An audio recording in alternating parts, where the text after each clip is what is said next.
เอาเลยเตียงที่เขาสั่งให้ทานหมอเนาะกับเตียงนี่แต่พี่น้องกันใหญ่อยู่เลย400,000พูดแล้วก็ใบนั้นใบหนึ่งพี่น้องนี่ว่าพนอนนะอืมนี่แหละเตียงทานหมอเขาก็มาอยู่เฮือนพันแล้วพี่น้องแล้วเป็นที่เรียบร้อยกระถาแต่ว่าเพนเอาไปชงซื้อพี่น้องเนาะเหลือแต่ว่าเพนเอาไปชงว่าให้จังหน่อยให้เพิ่นไปเพราะว่าพี่น้องต้องเขาต้องรอเพิ่นปลาเนาะโอเคพี่น้องเนาะเดี๋ยวค่อยว่าอีกทีหนึ่ง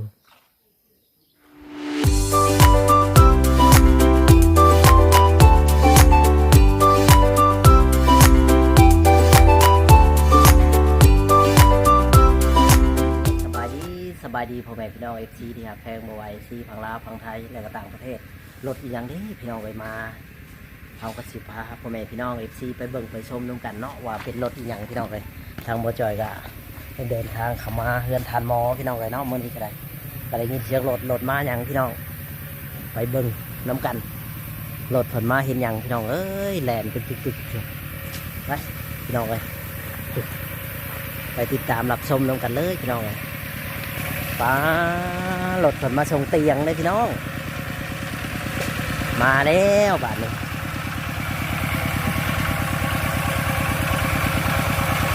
เห็นเตียงมาแล้วพี่น้องเสียงดังเลยเด้อพี่น้องเราผลมาส่งเตียงโอ้ดีพี่น้องไปเตียงใหญ่เนาะพี่น้องโอเคมาเอาช่วยกันลงจะมาเพลียววะนี่เขาพูดแล้วหามพูดแล้วในเตียงเลยพี่น้องเลยเตียงมาหาทานหมอหยกกระเพิ่นเลยแล้วจะมาหยกได้บ่ลุง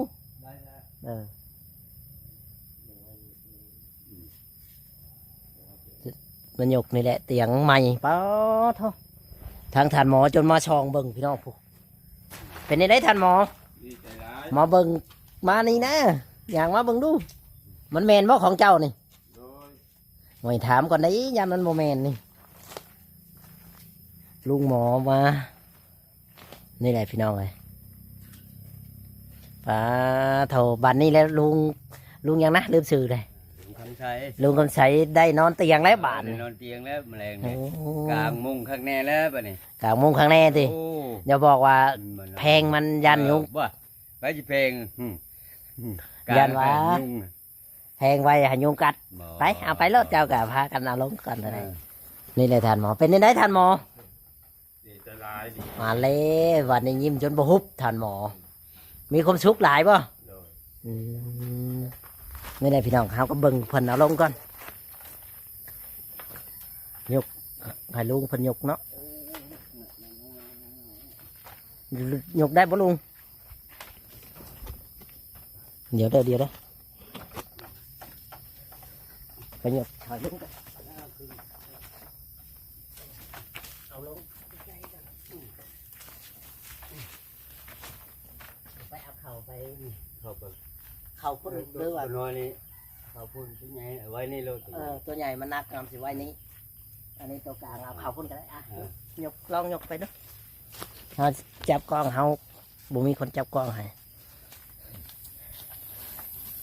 ไม่ได้พี่น้องไงคนกะเอาเข่าไปแล้วพี่น้องเนาะเตียง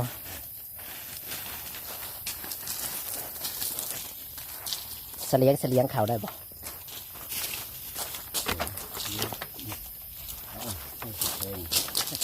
ไปเงินน้อยหนึ่ง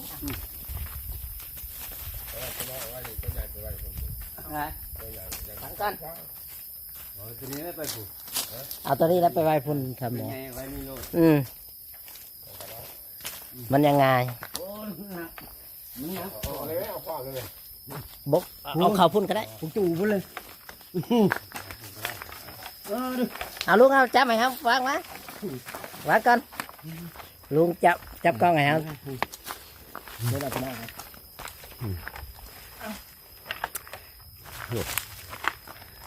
ไม้ดิบเชียง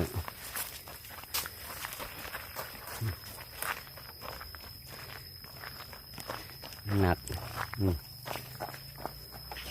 ชาวบ้านก่อนเด้อ อืม เอาไปไกลๆนึง อืมอืมนี่ ไม่ได้พี่น้องเตียงพร้อมแล้วป่ะ ความ ไปคนอยู่คนก่อนนะ อืม วางนั่นแหละ ความไม่ตั้ง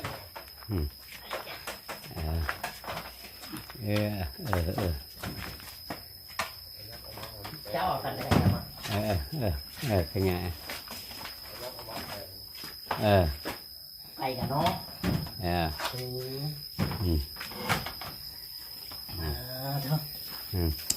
ได้เตียงงามบ้าน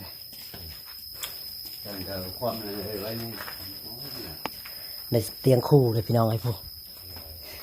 ไปใช้ไหมพูดกันเป็นยังไงเนี่ยดีใจป่ะ ดีใจ จนนี่มาฮุบทานหมอ ดีใจ บัดนี้เสียบเข่าในได้คือนักเทศทานหมอ ย่อแล้ว ทานหมอก็มาย่อชอยในที่ย่อได้ป่ะวางหัดก่อนก็ได้ยกควมในสิได้อยู่ป่ะเนาะยกได้ป่ะฮัมได้เนาะเมื่อพี่น้องไปเอาเตียงกัน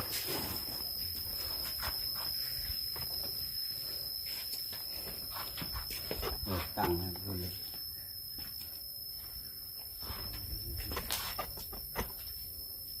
ท่านหมอคุมให้นี่เด้อเอาใครสิมาหลับอยู่นี่เด้อยกได้ป่ะลุงยังยกได้ป่ะขามาโดย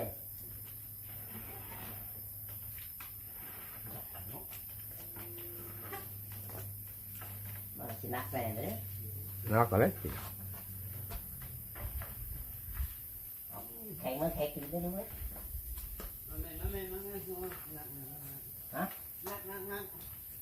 มาเลยมาก่อน หนึ่งเด้อ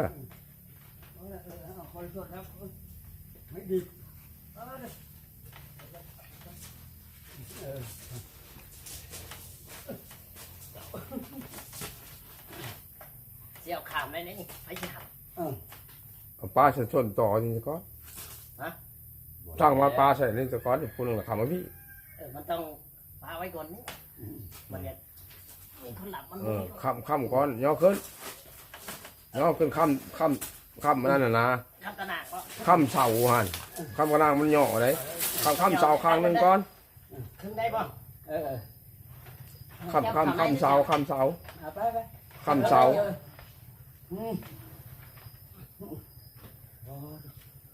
ยันตะหนักแล้ว มีตั้งเลย เด้อเห็นได้เลยเด้อ มีตามหลัก ยกเลยลุง บลมใช่ไหมตำเมืองเมืองตำเฮือนเด้อ ลุง อ้อยพูดกันวิธีเรา เอาวางไว้รถจังอยู่ก้นไหนเดี๋ยวให้ลุงเห็นเด้อ เป็นยังไง อยู่ไปต้นน้อยนึง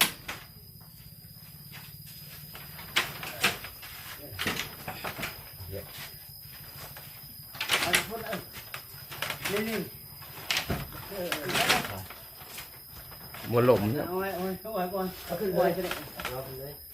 เพราะมันขับปีน ถอยหลังก่อนถอยเอาขอถอยหลังก่อน ยังงั้นแต่นาน จับเลยจับเลย จั บเลยทำไม ขยายมันบิดเหือนขา ยกก่อนเอายก เออ เดี๋ยววันนี่ ตูดข้าวโพดเลย ตุดเขาเลย ความไปไปนี่ไหวเลย เดี๋ยวเขามาเจ้านะ มันชื่อความแบบ ของวิทย์บ่ อ๋อเสาเบิ่งมันหาเฮือนเสาเฮือน เช่าเพื่อนจะแข่งเอาได้บ่ ไหวมันคอหลัก เดี๋ยวเด้อ อ้ายตัวนี้จะก้อนอ้ายตัวนี้มานี่ เ เจ้า โอ้ย เจ้าเขา ตู้ พี่ ตู้พี่ตู้ทางนี่ เจ้าเขาพี่ ได้เฮินมาเลย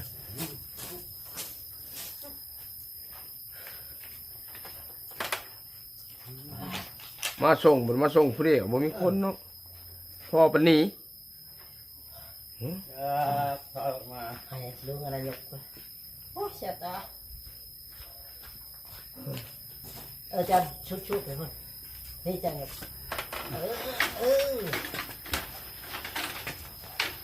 ทำปิดมาเนี่ย ตั้งความตัวพี่แบบนี้ เดี๋ยวขอมาจากขอบอกว่าก็นัก อ๋อ จังหน่อยต่อกันนะใช้คืนเด้อ เออ ตอนนั้นเราได้เป็นยังไงล่ะ ความมาพี่เลยจะจับตัวนี้จะมาต่อกับผู้ใช้ จับออกไปปุ่น ป้าเราแสบอีกเลยแสบตาแสบตานี่พี่น้องเลยนักก็ดี นี่มาความไปเนี่ยเดี๋ยวผู้ปฏิบัติ ทำมิดบอก เว้นไม่ใช่ไรความเป็นผู้เลือกตั้งคือตั้งตอนนั้นคือเลยเพราะลม ค่อยๆหยกมั้งค่อยๆหยกมั้งยังมาพี่ต้น เฮ้ยพอย กมาค่อยย่างขึ้นมาค่อยย่างขึ้นมาแล้วแต่ทีละก้าวนี่จะลมลงไปเลยจุ๊บเลย ถึงเลยเพิ่มที่ป้องไหนไม่เพิ่มจะได้มาทางนั้นจ้ะอยู่คนละข้าง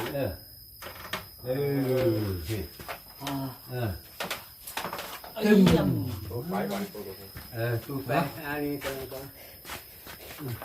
นี่แล้วค่อยปั้นบดนะข่าวไว้ก่อนฮะ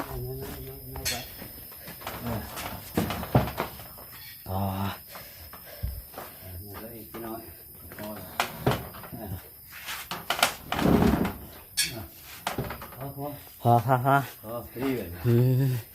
เดี๋ยวเงินเดี๋ยวเขาเอาให้ไปให้พ่อเจ้าเด้อบอกพ่อเจ้าเดี๋ยวเขาสิไปอันนั้นนำเราอีกเก็บมื้ออื่นพุ่นแหละเราอยู่บ้านอยู่ป่ะมื้ออื่นนะบอกเราเด้อมาแรงอ้ายสิมื้อแล้วเพราะว่าบ้านอ้ายไก่น่ะมื้ออื่นพุ่นแหละแต่สวยเนี่ยเด้อประมาณ8-9-10 โมงพุ่นแหละบอกเพิ่นโอ้เป็นยังไงทันหมอขึ้นมานั่งเบิ่งดูของใหม่นะขึ้นมานั่งเบิ่งดูนี่ใจแนวไหนนี่นะโอ้ค่อยเมื่อย นั่งตัวนั้นแหละ หมอนั่งตัวนี้ลองเบิ่งดูของเจ้าของน่ะขึ้นได้อยู่ป่ะนี่เห็นดีๆดิทันหมอจับแล้วนี่ ไอ้ขึ้นนะไปนะ ไปมาขึ้นกับยาฉันไปขึ้นตัวนั้นไปมันขึ้นยากยันจะลบ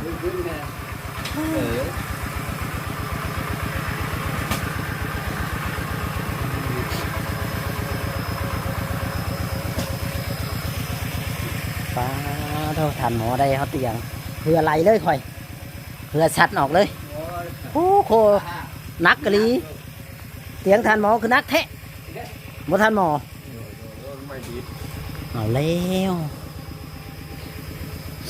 ฉับสีนอนกิ้งเกือกพี่น้องเลยพี่จังหน่อยก็ค่อยตู้หนาวนี่ก่อนขัดบ่ทันหมอเท่านี่นะตำแหน่งตรงของใหม่นี่นะ นี่นั่งเลยนี่ ปินนาไปเช็ดป่ะนี่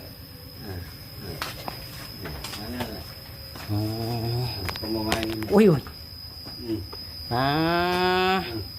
ได้นอนเตียงใหม่นอนลองเบิ่งดูทันหมอนอนได้โอ้นอน2 ฮอด 3โธ่โคโลได้ของใหม่เป็นได้ของใหม่นะ คักแล้วมันแน่นี้ โอ้เคยคิดอยู่ว่าสิได้ของใหม่แบบนี้ บ่ บัดเห็นเลยดีใจเนาะ โดย เจ้าเบิ่งบ่จอยเหือแตกเลยลูกเบิ้งบัดนี่ก็สิ เขาก็ดีใจนำทานหมอจะได้เตียงใหม่เตียงก็มาแล้วได้ครบทุกอย่างมื้อนี้ดวงดีแท้ทานหมอ โดย เขาก็บ่เคยคิดเด้อบ่อยากลองให้บ่เจอน้องนำได้เด้อ โดย วันนั่งกินข้าวเลย โอ้คักก็เลยบ่นักได้บาดนี่บ่ฮัก โดย เอาปลาข้าวอีกฮะ น่ะ โดย เดี๋ยวก็เอาสายมาปูกันนอน เออ เอามาต่อกันกับทานหมอก็ได้กินสิทานหมอ โดย เอาข้าวมากินเอาข้าวมากิน กินเลย ลองของใหม่นี่เดี๋ยวสิให้ได้ของใหม่กินข้าวซ้ำบาดนี้โอ้ทานหมอหิวข้าวเลยพี่น้อง แกงปลามื้อนี้ถือว่าลุงเพิ่นก็เฮ็ดกับข้าวให้กินเบิ่งทานหมอกินข้าวก่อนพี่น้องเอ้ยได้เตียงใหม่ลองของใหม่โอ้มีแต่ของใหม่ๆท่านลุงหมอนี่บุญเฮงดีเอิ้น FC นี่ สีได้กี่คำกันเด้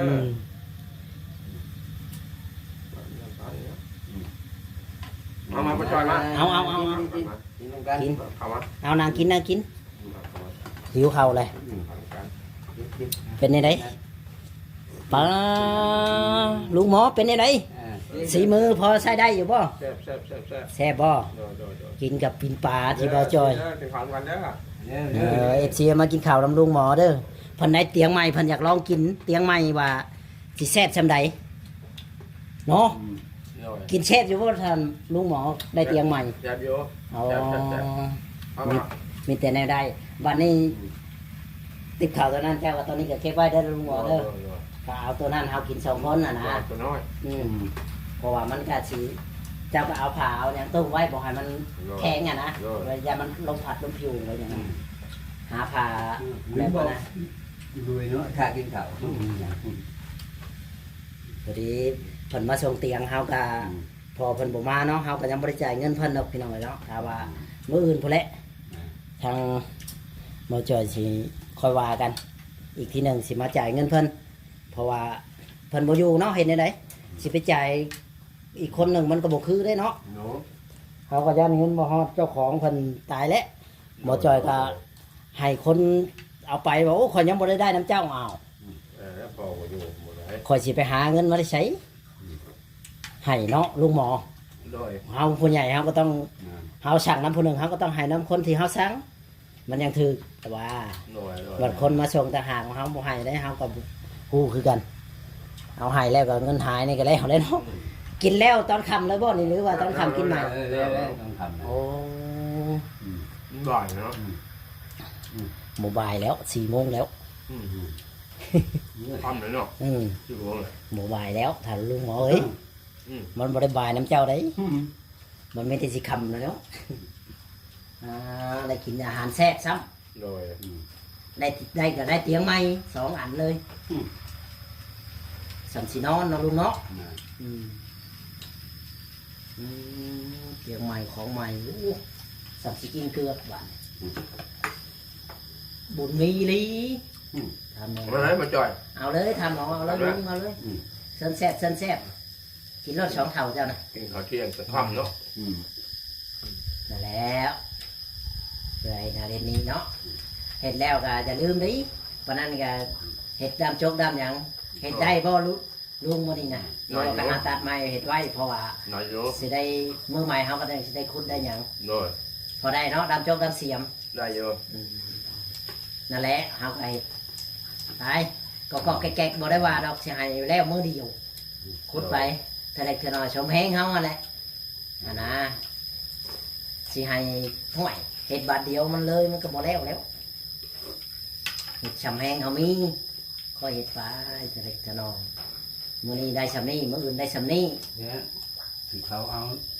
มาแล้วดำเทียมไม่คิดบังเขาได้อะไร ได้คือกัน มาให้เป็นเห็ดแล้วเป็นเห็ดดันเสียน ดำเสียมดำจกนั่นแหล้ว โดย เพราะว่าเฮาซื้อมันบ่มีด้ามเด้เนาะเราซื้อแล้วก็ดำเสียมดำจก2 อันก็ขอเศษไม้เศษหยังก็มาขุดจกก็จกกะแข่พุ่นนี้ของดีเด้เนาะอันนี้เนาะ โด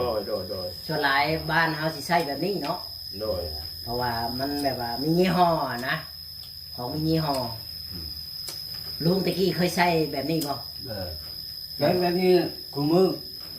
มันสิแข็งกว่าเนาะมันซับหักไม่หักต่อมันก็สิง่ายกว่า แต่ว่าอย่างอื่นมันก็ดีอยู่แต่วันนี้คนละแบบกันนี่แหละทางลุงหมอพี่เขาคิดเป็นแต่แซ่บเราก็ได้พี่น้องเลยนี่แหละเตียงก็ได้แล้วหมอแหกแต่กระโปงก็ได้หมดเลยพี่น้องเลยก็ดีใจยังวันนี้ก็นี่แหละทางพื้นทางไฟก็ว่าอีกที่หนึ่งเขาก็บูเบือนเนาะ โอ้ย อย่างคือกันแหละพระเอกหมอจริงๆ คิดแนวใดได้แนวนั้นพระเอก ย่อยๆเข้าใจแล้วไม่ร้ายขอบคุณน้อง ไผผู้ใดก็ยังว่าเป็นพระเอกเนาะลุงมาช่วยกันถือว่าบุญลุงก็มีอีกเอาเทละหน่อยคืบหน้าไปเทละก้าวนี่แหละเนาะยังคือกันแล้ว คนเฮากับทีละก้าวทีละอันนั้นไฟสิย่างบาดเดียวห่วยตกหลุมเป็นยังไงขาหักแข้งหัก หน่อย แล้วเลยแฮมบ่ได้จะก้าวแล้วนะก้าวไปทีละน้อยดื้อไปเหมือนคือบ้งมันจะตายยับมันก็ยังฮอดเอง เห็นว่ากระต่ายกับเต่าว่าเต่าช้าหักไปฮอดเส้นชัยกว่ากระต่ายมีแต่ว่านอนกินโอ้ยเดินช้าแบบนั้นบ่ได้ดิ หน่อย ถึงซ่ามันกับมีคุณภาพไหมละวะท่านลุงหมอ หน่อย ซ่าบ่มีคุณภาพนี่ก็บ่เอากันนี่ หน่อย ยังคือกันนี่เราต้องเอาแบบคุณภาพเอาแบบละเอียดนะมันยังสีอันนั้นพี่น้องเลยนี่แหละลุงหมอเพิ่นยังกินข้าวกินน้ำเดี๋ยวเฮาว่าอยากให้เพิ่นขอบคุณทางผู้ใหญ่ที่ซื้อเตียงซื้อหยังให้ได้บ่ลุงหมอน้อยหนึง น้อย กินกันคำนั้นกันกับลุงคือกันเล็กนบน้องกันนั่นแหละขอเวลาสักน้อยหนึ่งบ่ว่ากันเนาะ FC ก็บ่ว่ากัน ขอเวลาเพิ่นกินข้าวจักหน่อยหนึงฮันสิขอจบคลิปไว้ก่อนพี่น้อย อันนี้จ้ะขอบคุณเพื่อนหลายเด้อไม่ใหญ่เจ็บบุญเด้อความเจ็บจะได้ความไข่จะมีเด้อไม่เด้อให้เจ้ามีความสุขความเจริญให้อยู่ดีมีแห่งได้ไหมเด้อนอนรับอันดีได้ไหมเด้อขอบใจขอบคุณน้ำลายได้ไหมเด้อ โอเคเนาะพี่น้องคลิปนี้ก็สิบ่มีหยังพี่น้องเอ้ยเนาะถ้าว่า